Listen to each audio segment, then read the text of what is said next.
Nimishikawa imeme nimotoka Ishal Tonantzin Xochitl. Hello to everyone. My name is Ishal Tonantzin Xochitl. I'm the executive director of Shemek Balam, and I'm here today with Pashta Mary Moon, this wonderful death doula who I've had the honor of speaking with and who I'd like to introduce you all today. Before we transition to Pashta, I would like to just tell you all a little bit about the significance of today and us gathering today. So today is 3 Eb or 3 Malanili in the Aztec calendar. And I'll show you the images of this. See, that's Malanili. This is Eb. And the significance of Ebb and also Pashta and I gathering at the end of the month of October, right as we're beginning this window into, in Mexico or Latin America, we call this the time of the dead. So Pashta and I will talk about this a little bit later on, the way that many cultures throughout the globe recognize this is a time when the spirits are a bit closer. And in Latin America, we see this not just as a single day of Halloween, but as a series of days that have slightly different energies that allow us to be closer to the other realm. And then in addition to that, in the Mayan and Aztec calendar, instead of in the Gregorian calendar, where we think of as the days always falling in the same energy every year, in the Mayan and Aztec calendar, the days and the energies rotate. And so we actually don't get the same day and energy precisely for a whole nother 52-year cycle. So today, the energy is, as I was saying, 3 Eb, and Eb signifies the road of life or the road we walk. And that can be a road into the underworld, a road of transition, a road of journeying through other realms or into the spirit realm, or it can be a road of walking into the physical realm. And so it's a very beautiful day for us to be gathering and having this kind of conversation about all the realms and all the ways that we experience our spirit. And I'll just read this from the Mayan calendar of astrology. When the hero twins set forth to challenge the lords of the underworld, also known as Xibalba, they travel the path of the Milky Way, or road of souls, following it through the sky until they reach a crossroads. And then they take a dark or black road that leads to Xibalba. This crossroads is the place where the ecliptic and the Milky Way cross at the galactic center. The starry path of the Milky Way is the white road, or Sakeb, a yellow, sometimes said to be green road that follows the ecliptic eastward, while a red road follows it westward. The dark swath of sky, which we call the Great Rift in the Milky Way, and which marks the galactic center, is known among the Maya to this very day as the Black Road or the road to Xibalba. And it is this road that the hero twins choose. So I just wanted to orient us kind of in space and time and story, connecting us to all these realms of the ancestors that have seen this connection of the stars, the other dimensions, as ways of us traveling, a path that all of our spirits go on, and knowing our orientation, the way in the calendar they were saying that different parts of the Milky Way are associated with different colors. You can also think about how in Native American cosmology, we have different parts of the medicine wheel and cardinal directions associated with different colors. So this process of orienting is very important. So I want to welcome Pashta today. Pashta and I had the privilege of meeting a few months ago, and immediately we felt this great connection. Pashta is a death doula, and I will let them explain a little bit more about what that means, and have been interested in the process of transition since really a young person, and have done so many things to really be of service with that interest and that passion. So, Pashta, it's really a wonderful gift to be in dialogue with you today. And I wonder if you could just introduce yourself and share a little bit about why this theme is so important to you and how it's guided you in your life. Oh, thank you, Michelle. And it's, yeah, it was a real delight to speak to you the first time. I'm really glad that we met and have connected and are going to sort of carry on that connection. Um, Death. um, I won't go into the whole thing, but as a child, I watched a movie where someone, a woman had to bury her husband herself. And I came away from it feeling like that's the way it should be done. And I have no idea why. Um, it just felt right. But that was sort of left behind. That was just an oddity from my childhood. And then every decade of my life, death came back into it in some way or another. I mean, not so much in my teens, but then in my 20s, um, I went to Chantinalea, which is Elizabeth Kubler-Ross's center in California, with an idea that we had talked a bit about in our last conversation, um, about how I won't go into in depth into it, but we tend to think of there's the body that dies, which is actually it only transforms. It's just different kinds of bacteria functioning. And then the soul or the spirit leaving the body and going elsewhere. Um, but I thought there was a third kind, which was the energy of the personality that went into the environment. Um, and they looked at me, said, interesting idea. And that was the end of the conversation. And then in my 30s, uh, that was the time of the AIDS crisis in the 80s, where people were dying in my community. Nobody, doctors and nurses wouldn't touch them. Care aides would not come and take care of them. So, we were developing teams to care for them. Um, so dealing with that, and also I was part of a group in Canada called Northern Lights, which was giving support to people with HIV/AIDS. Um, and so that was just sort of, I would be helping to take care of them through the end of their life, and then sometimes doing their funeral, memorial, whatever service. Um, and so that, I mean, that was a sort of very significant part of my life, but again, didn't really quite know what to do with it.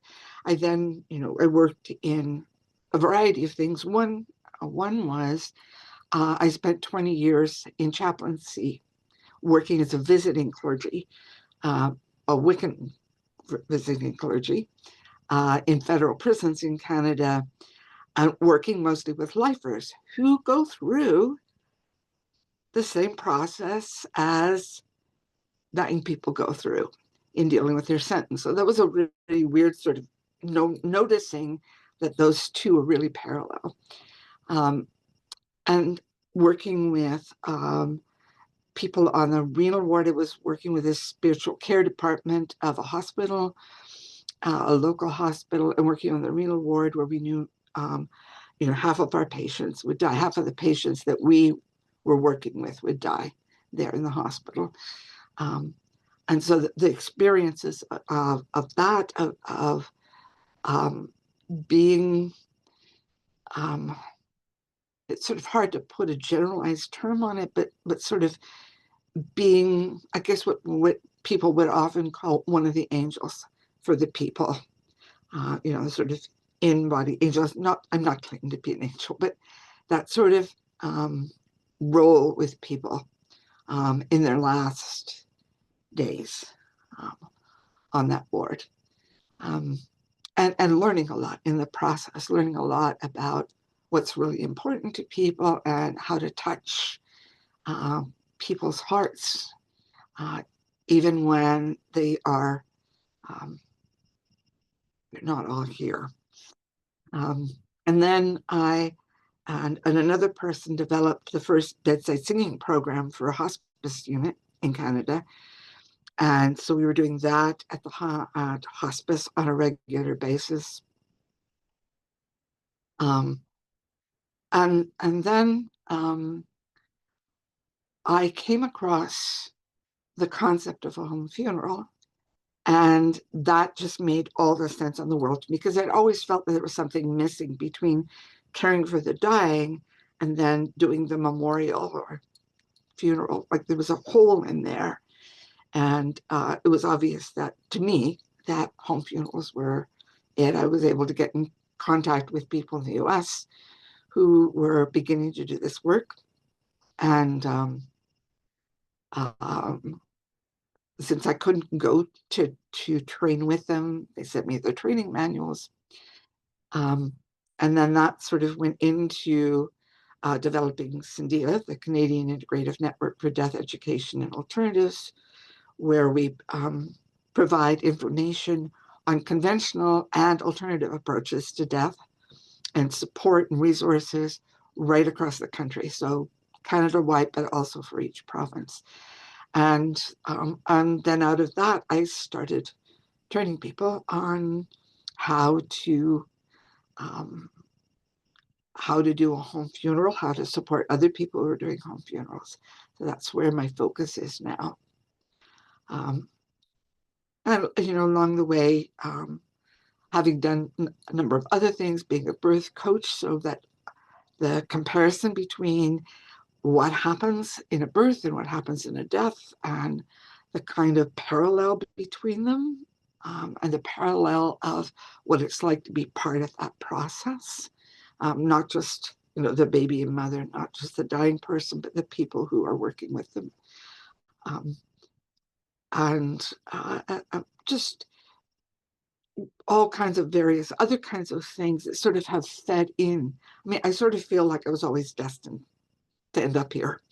I just didn't know what the terminology for it all was.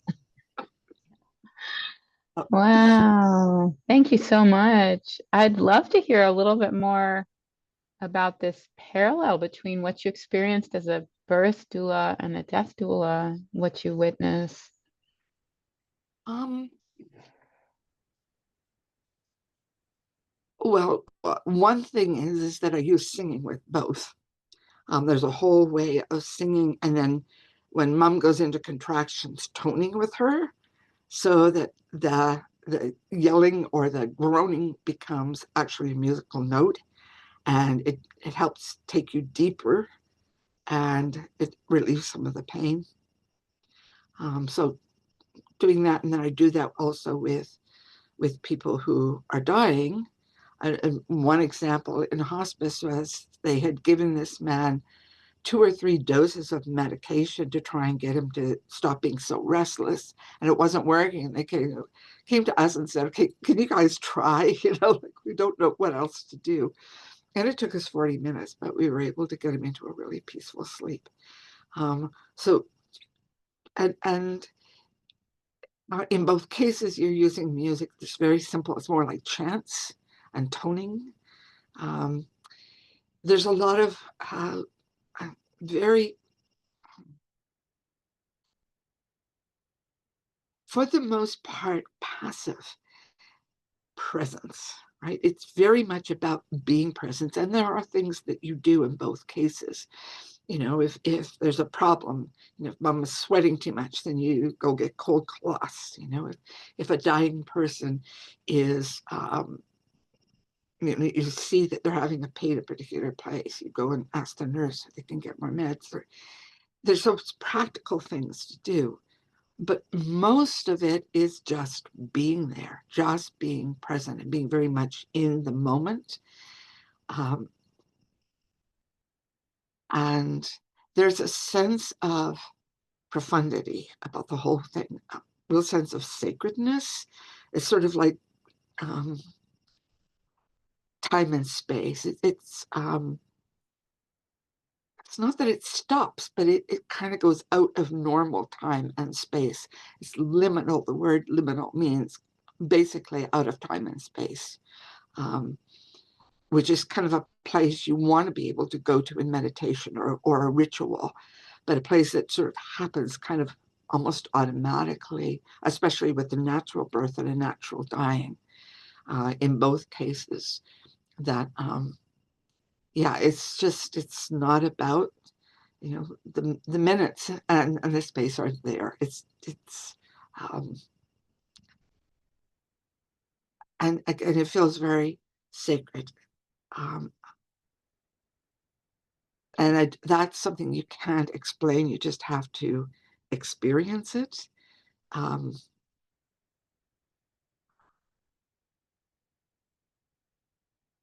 and I find that that it's true too with, you know, it isn't just with the when the person is dying, but caring for them after they've died has the same kind of feeling.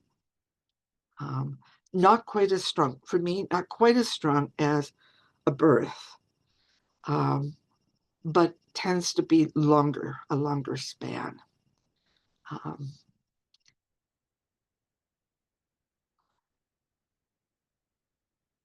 um, there's a real focus on the person, that one person. Um,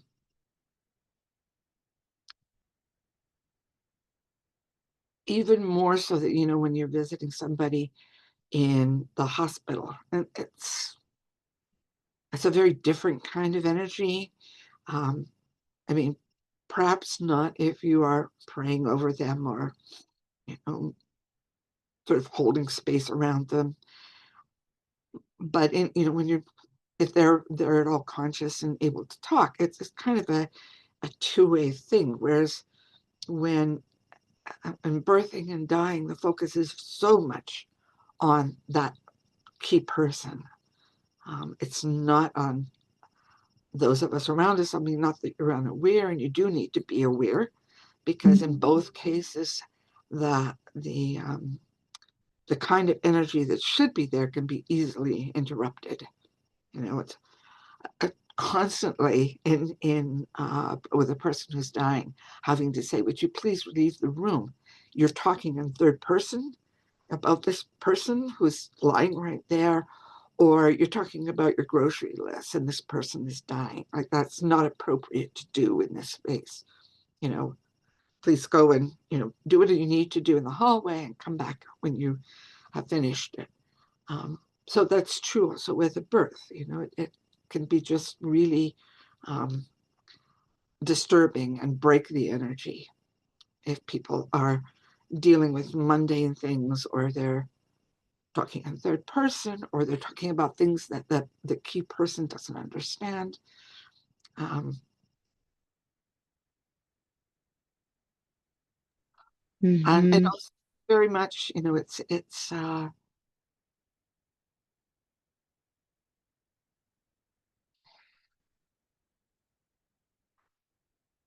there is a heart to heart, soul to soul kind of um, holding space and caring that is different than a nurse, you know, or a doctor, or, you know, the obstetrician, the midwife, even the midwife. I mean, they tend to be much closer. And in fact, in the US, um, the kind of work I do, which spans right through the whole deathing process, uh, they're called death midwives.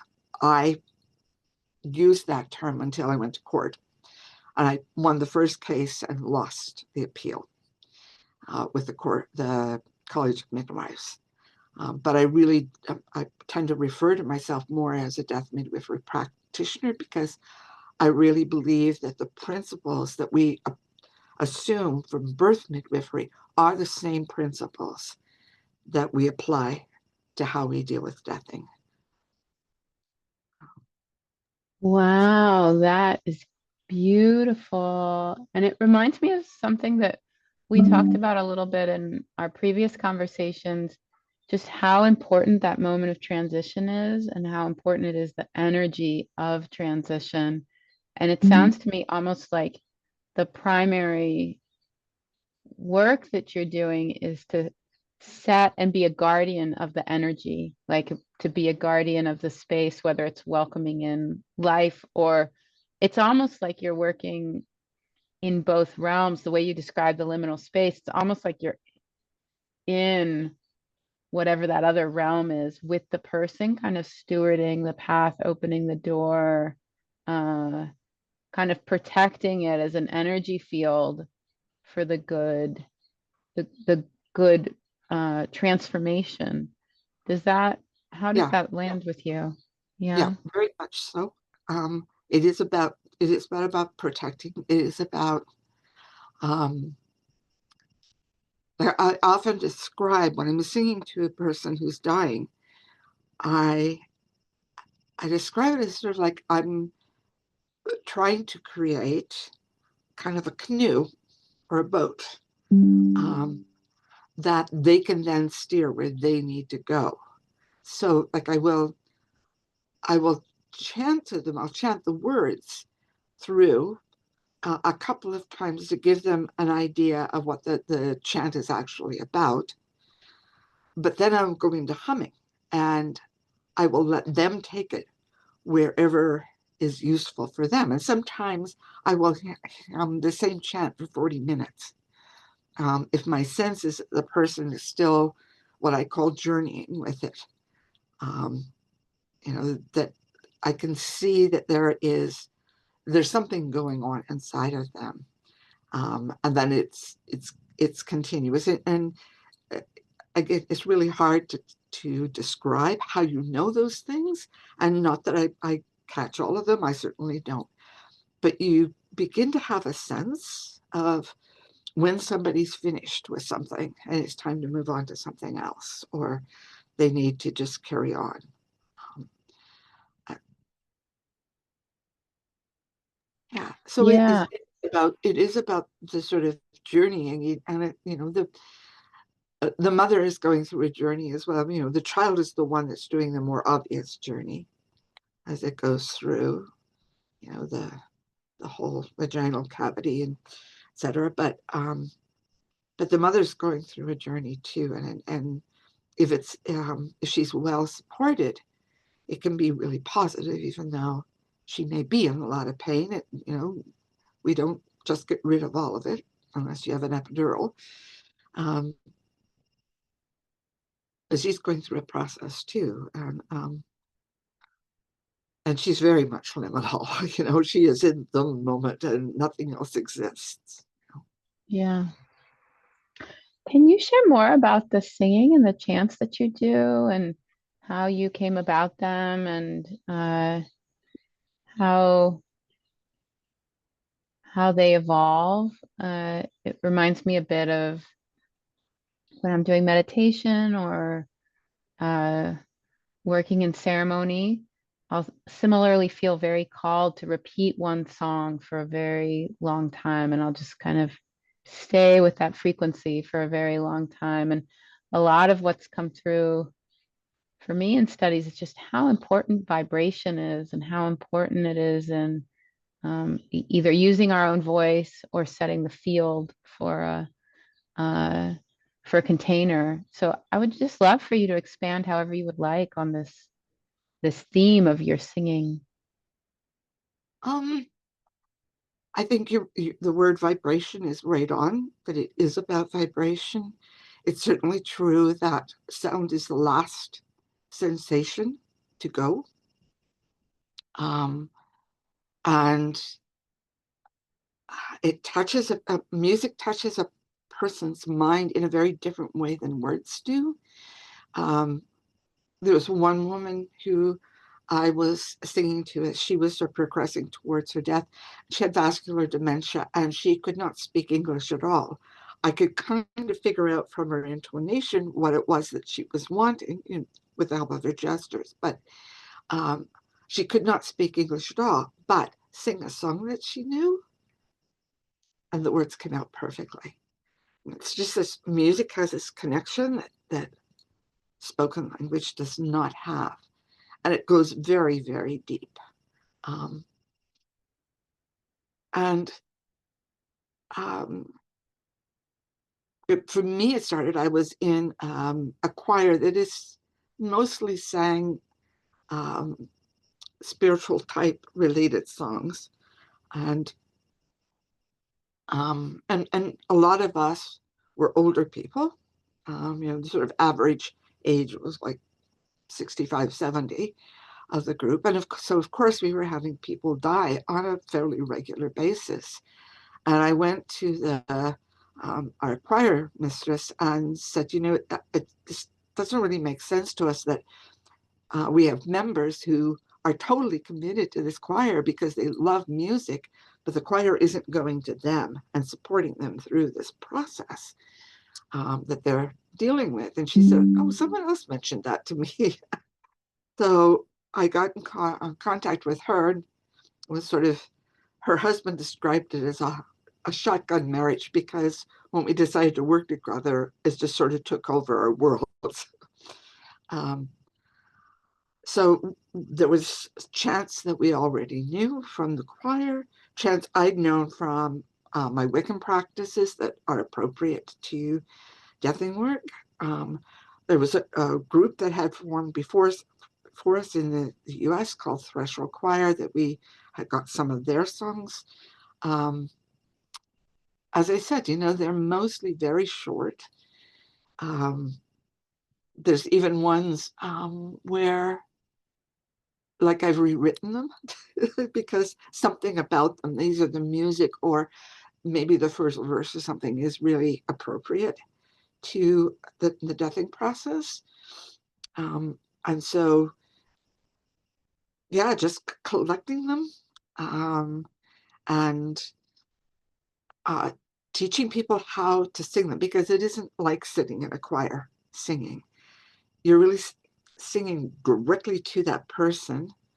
And you are sort of trying to create this sort of, I talked about a canoe, but you can also describe it as a sort of bubble of safe space for them to go wherever they need to go inside their own heart and mind. And it's very much about being able to pick up on what is happening. And some of that stuff you would learn if you were starting to be a hospice volunteer. Things like, people start reaching out like that, don't pull their hand down. They are most often seeing people on the other side. That's the way they understand it. Whether or not the rest of us believe it, that's what they're seeing. And they are reaching out because that's where they want to go, right? They're ready to leave. They want to join their people, whatever that means to them. And so we need to not get in the road of that. There are things like, also like, don't crowd the person. Don't stand at the end of their bed. If you're going to stand to the side. Because when you stand at the end, it's like you're blocking the energy, because they're facing outward towards you, right? So if you're standing there, you're blocking their energy. So you don't do that. You stand to the side.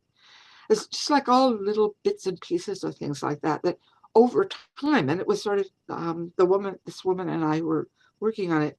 No one trained us. We just sort of kept doing lots of role playing with the people we were teaching to sort of figure out these things, right? And to understand how it feels.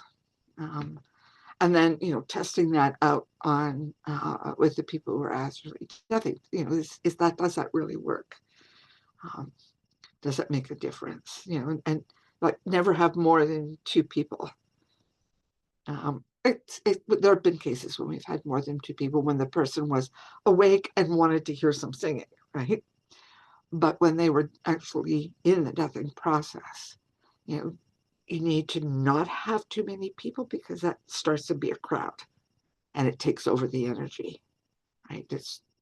Once you have three, it's really hard for the energy to keep focused on the person. So just all kinds of little things like that, and it's kind of the same thing with a birthing mother. You don't want a whole bunch of people in the room. You don't want someone, blocking her ability to move, physically move, to where she's comfortable. I don't think I need to say more than that. It's just, again, it keeps coming back to being present, what is actually needed here and what is not needed here, and just being very aware of that. Wow. Yeah, that reminds me, uh, in somatica or somatics, one of the most important tools that we use is really just attunement, increasing our ability to just be with what is happening right now. And uh, one of the things that I think made me so interested to connect with you is, as a sex and relationship coach, I felt like there's so many parallels with death and sex and death and relationship, uh and feeling like so many of the skills that I'm building, I feel curious about how they apply to this process that you're describing. And with what you just said, I feel like it's reminding me, because right now I'm doing I'm one of the supporting members, bringing a new cohort of trainees through the program. And so one of the foundational things that we cover in the first module is just this practice of how to be present with another person, and then also how to be present with yourself, so that you can distinguish, wait, is that me or is that the field? Yep. And it just seems like that that's a huge resource, no matter where you are or what you're doing, but especially at these intense moments, whether it's building an erotic connection or whether it's supporting someone in moving through this portal. That what's most important is to be able to, because both of them are about connection. The erotic is about, like, you want to transcend what's happening with your physical body in this kind of way that is beyond. And then there's something also with what you're doing where it's like you're accompanying them through, but you have to be present for it. Yeah. What's really helped you in cultivating that skill and communicating it with others? Like, how do you teach that and how do you practice it yourself?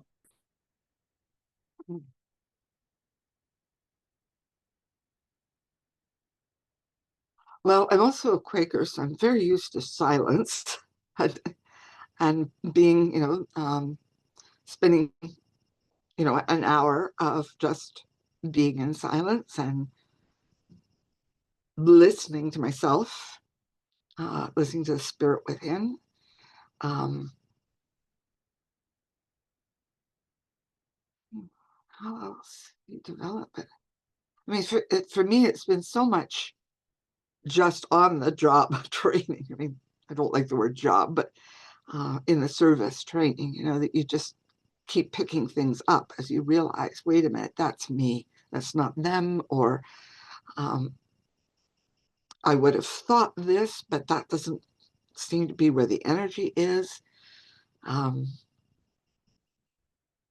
Lots of things that, you sort of realize in hindsight, um, that you made assumptions about what was needed and you weren't really listening to the space, to the energy, and and something went sideways.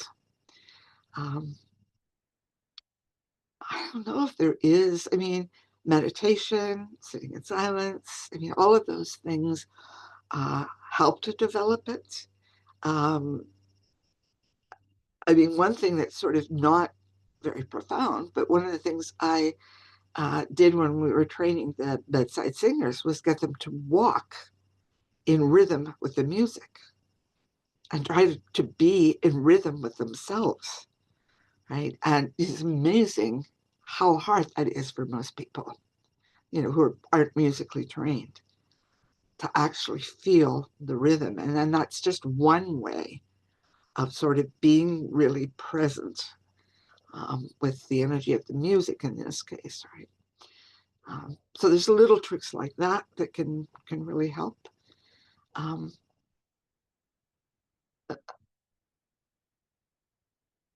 some people use essential oils a lot. I don't use them a lot, but some people find them very helpful in centering themselves, in creating a certain kind of energy space.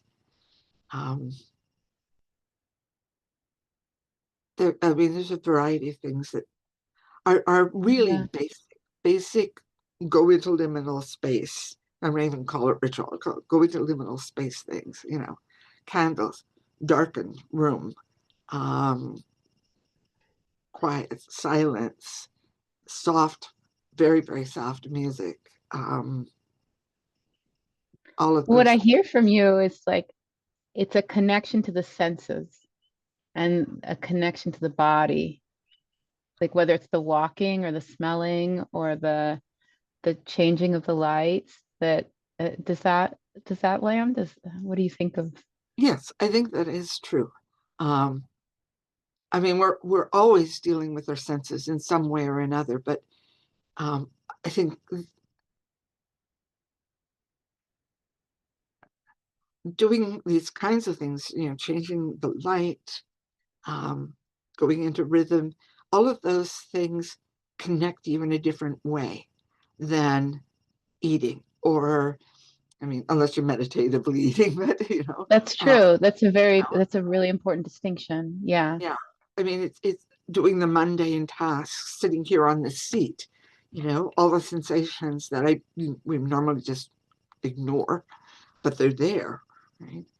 But this is sort of consciously it's, um, creating a space. Again, I have to come back to time and space.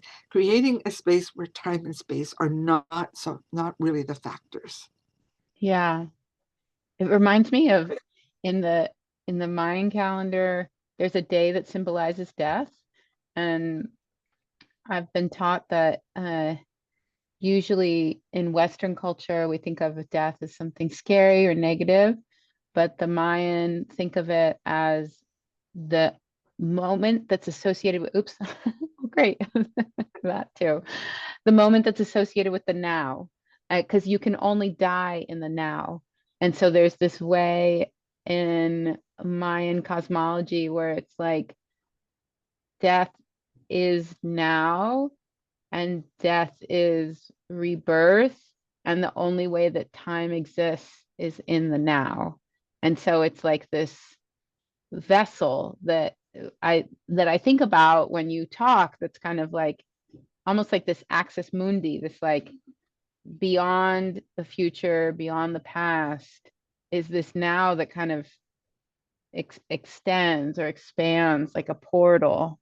I see you Yeah, nodding. It's that resonance. yeah, yes, yeah, very much so.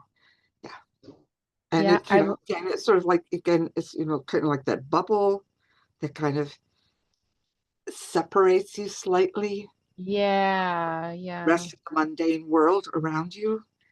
Um, and doing all of those things like darkening the light and that sort of thing all sort of contribute to creating that kind of space. Yeah.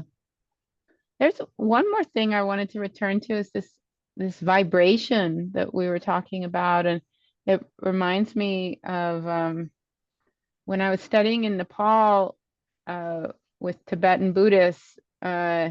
We talked actually a lot about death and how important, because they have these great lamas that come through. And of course, there's the belief of reincarnation in their tradition. And sometimes also in that culture, if someone has transitioned, they will go out looking for the reincarnation. They'll seek a diviner and they'll go out looking after a certain period of time for the reincarnation of the lama that transitioned. And for them, so much of having a good rebirth is having a good death. And so you can kind of like the frequency with which you go into your death is incredibly important to them. Uh, and I, I identify as Buddhist, but I'm still so new to the trainings and the teaching. So I don't want to speak. I'm speaking the best I can about what I know. But it's so important, kind of the resolving of the karma or the clearing of things in the now, like having a good orientation of the mind in the now, because that frequency at that final moment, the way I understand it in that tradition, it's almost like, this collapsing into a black hole where it's like the mass increases of whatever it is, the thoughts, the vibration, and then that densifies, and then it becomes the core essence of whatever gets reborn. Where sometimes I think in life it's like, we sometimes feel like, oh, there's so much, it could be anything, but it's like there's this narrowing in, an amplification of the energy that then um so influences what the next moment is. And I've found this to be really a really interesting metaphor to work with, also in relationship to the death of the now. Like, if I'm really going to be reborn in a new moment, or if I'm going to give myself the opportunity to step into a new version of myself or a new habit, it's so important the way I die, kind of like whether it's in ceremony or in meditation or in going to sleep, like the frequency that I bring to the moment of letting go really lays the foundational bed for what I can plant in the rebirth. And I wonder if you can speak to, like, if any of that resonates with you, or kind of what you think of it.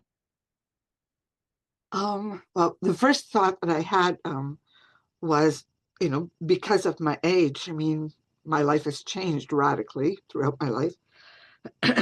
And um, I come, when people ask me about how different I was when I was younger, my response is, I don't regret anything I did in the past. And I don't regret the fact that I don't have to do it again. And I think, um, coming from there, I think that there's a real value in honoring what you were as part of the step to letting go of that and becoming something else. Um, so I think that's really close to what you're talking about. Um, and I think, certainly with deathing, there is very much a sort of pull in and densifying. Um, I think a lot of people think of it as the person's just tired, but I don't think that that's the case. I think that is going on the physical level, but on the more spiritual, whole psyche level, there is a kind of condensing of what's really important, and it becomes, tighter and tighter and tighter. Things fall off, keep falling off, until it comes down to the things that are really, really important, um, that you're carrying with you, or thinking about uh, when you're in the deathing process. Um, because I don't really believe, uh, I think reincarnation is I call it an operative belief. And what I mean by that is that it's probably the best symbology we have for our sense that we do carry on somehow, and that we know things that we have no reason to know in this lifetime. Um, but I look at it in a different way, and it's very much about vibration. So, shall I talk about that? Okay, well, this, first of all, this thing that I went to Shanti and Lay about, I don't know where I got the idea, Jill. It's like I have no idea where these things popped out of nowhere. But I've seen it, then I saw it happen. There's, it's like there's an energy that comes off when you're dying that goes into the space around you. And what I was talking about with Shanti and Alea was, if that energy is positive, then if you die in a positive frame of mind, then you are putting out energy that is touching into any positive elements other people have about the deathing experience.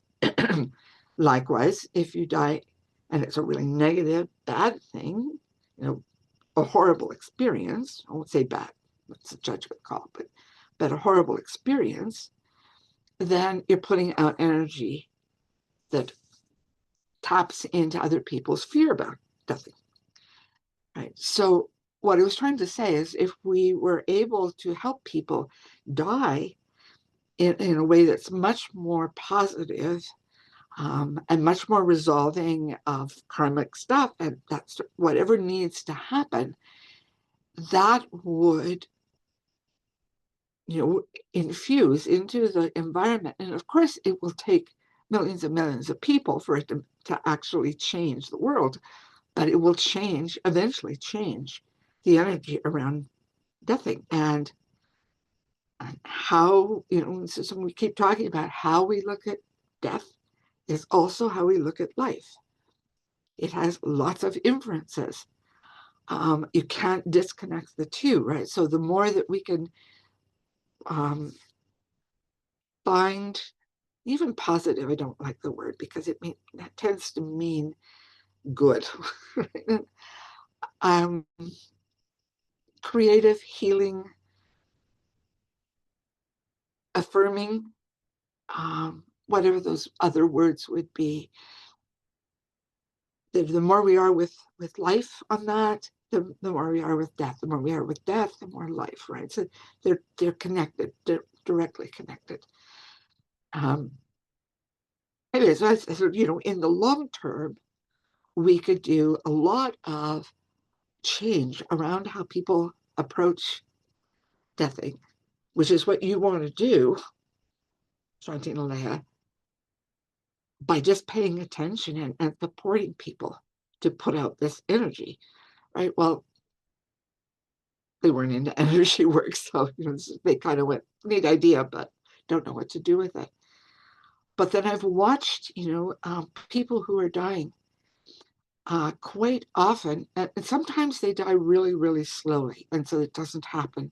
But people who are dying a little bit faster, they get really, really hot in their hands and their feet, and sometimes their head, and you can feel stuff just flowing off of them. I know that, like when my mother was dying, her face was purple with the heat, and her whole head was just burning hot. And I just felt this really clear message of, get me the hell out of here. Like, enough is enough. Get me the hell out of here, right? Which is not a negative attitude towards death, really was in the end positive. But I also feel that about, like, for me, the best, we don't really know what happens after someone dies, right? We have images that people, who have been near-death experiences come back with, but I've had that same experience going through a really horrible medical thing. Right? It was not, that light at the end of the tunnel kind of stuff. So that isn't necessarily what's actually happening is what we're experiencing.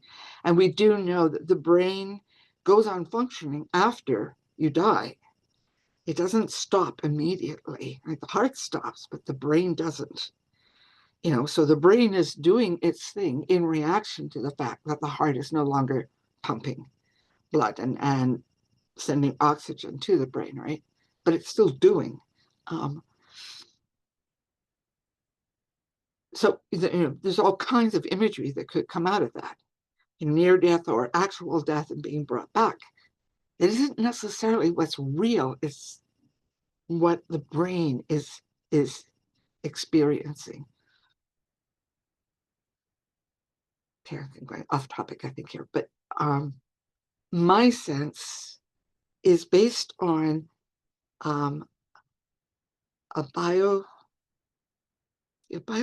or just a biologist. Anyway, his name is Rupert Sheldrake, and his work was he was trying to find out how the cells of an embryo, which are all identical, differentiate into an arm, a heart, an eye, a piece of hair, right? And there is nothing in the DNA that we've discovered that organizes all of that. So he theorized that it must be organized outside the body. And he came up with this idea of morphogenetic fields, fields that surround things that hold information and that we tap into, and even a single cell will tap into for information. And for me, I think people have this morphogenetic fields around our planet Gaia. I would assume there's morphogenetic fields around our solar system, around our galaxy, around the universe as a whole. One might even wonder if that is another way of talking about a soul. And to me, we don't have souls. Souls have us. Souls are not in us. We are in soul. Spirit moves us from within, but it's the soul surrounds us, and soul is to me is potential. That's sort of it. Its simplest form is potentia, um, and if we understand that Gaia is something akin to a living being, she is a self organizing system, then there is a sphere of potential around her and around the universe, around the solar systems, the galaxies, etc. So it just sort of goes out in nested spheres. And that because it's energetic, we have access to that. So when we remember, when we know something that we shouldn't know because of this lifetime experience, it's because we're tapping into that morphogenetic field. Um, so that's kind of where I think what happens is that there's the physical level in which it isn't really a death, it's just a transformation, right? Because different bacteria start acting and they eat up the body, but other bacteria were eating up parts of our body too. It's just they do that to keep us alive. So that's just a transformation of energy. And then there's this personality energy that I believe goes out into the environment. And then that soul energy goes into the morphogenetic field and becomes part of that greater whole that has been created by the lived experience of all of us. Wow, amazing. So I guess, in a sense, my sense of Mm. ancestors is every living creature on this planet, right? Um, Even though I don't feel like a real distinct connection to them. But there have been a few times in my life where someone has spoken to me and it's been really clear and really distinct and very clear guidance, and it's not something I would have thought of myself.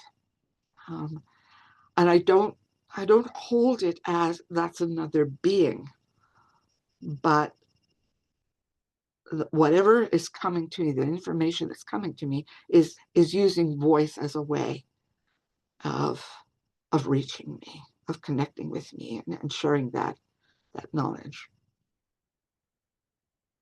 That is incredible. And I feel like it answers someone's question who submitted a question before this, and another question I was going to ask you, which is this question around fear. Um, this question around, whether it's the fear of connecting to the other realm and being concerned that uh, uh, entities might come through that are quote unquote negative or something like this, or that Um, or like you were saying as you were talking to the Shanti and Alea, uh, that uh, the just how important it is for the person in transition to not feel fear. And it reminds me of some guidance that I received in ceremony at one point where I kept having these repeated visions of dying, very violent deaths. And it was challenging. And I went to an elder and I said, what does this mean? And at one point, I thought I was actually going to die. Um, and uh, and he said, it sounds like you are afraid that you will die. And he said, look at all the great things that will happen when you transition. Like it's actually really beautiful. You'll go back to source. Um, and what is keeping you in this phase of repeated and fearful death is actually your fear. And once you surrender to it, uh, the teaching from the process will be able to move through you. Um, and that really helped me and it did transform and kind of I've noticed that in my ceremony since then, when I experience fear, I just say directly, I surrender. I surrender to this experience. And it's helped me quite a lot. And I just wonder, do you have any uh, advice or recommendations, or how do you navigate the realm of fear when you see it come up for people? And what would you like to tell those who are watching about how they can navigate it for themselves, or how they can uh, support those who are around them who might be having an experience of fear? I'm no expert on that, but I guess I would say the first thing is name it, identify exactly what it is, because a lot of our fears can be kind of nebulous and they re remain nebulous purposely, so we can't name them, and there's a whole, I mean, you see it even in the Bible that, that Adam is able to take control of the animals because he names them. And there's a long mystical tradition, you can't have power over something unless you can name it. And it's also true if you want to have power with something, which is a total different thing than power over. But naming it is the first step, like identifying what it is. Um,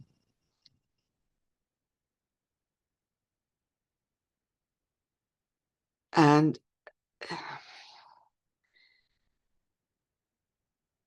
and then being able to talk about it with someone, like being able to talk as you did, you know, um, with your elder about it, putting out like it's that continued naming, right? You're putting, this is how it feels. This is what's happening in that experience. This is the way it feels to me. Where is it hitting me in my body?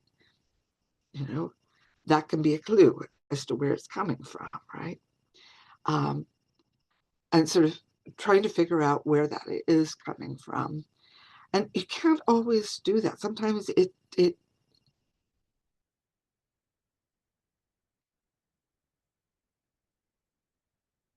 I have like I'm claustrophobic. I have no idea where it comes from. um, so sometimes you can't figure out where it comes from, but if you can name it and if you can sit with it, especially with the support of somebody else, that can really reduce the fear. I mean, once you look it in the face, it is usually not as terrifying as when it's just sitting there going like this, just behind your eyes. Um, I don't know if there's any other, I mean, there's lots of ways of doing Yeah. that, lots of different processes in which people do that, whether it's talk therapy or meditation or, you know, uh, psychedelic journeying or whatever it is. There's lots of ways of doing it, but the main part of it is coming face to face with it. Mhm.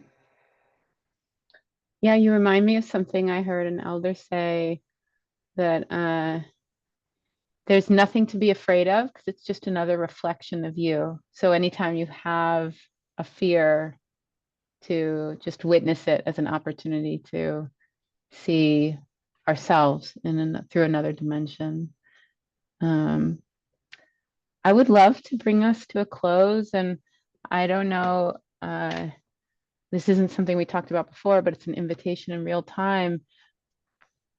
I'm thinking about those who are transitioning right now, who are in the process of transitioning, and then also uh, maybe those who are watching who might be stewarding or caretaking for someone who's transitioning, those who have recently transitioned, or just all the ancestral energies or souls that are kind of around us. And I wonder if you have a way of us closing that can be an offering to these energies, or anything that you feel called to do to kind of acknowledge, like, all those that are with us and have walked with us and teach you and have taught you, and then all those who are um, impacted by your words and our words today. Okay. I will speak rather than sing because my voice isn't warmed up, but this is a song that I wrote about 40 years ago when a friend um, called me and said, I need a death song and we don't have any death songs. So I will just speak it. Okay. Relax into the darkness. Let it fill your soul. And loosen all your separateness. Return unto the whole. And may you come again, friend, and may you come again by spirit, and may you come again, friend, and blessed be those who come home. The one becomes the many, then they return to one. The light, it brings the journey, the darkness takes us home. And may you come again, friend, and may you come again by spirit, and may you come again, friend, and blessed be those who come home.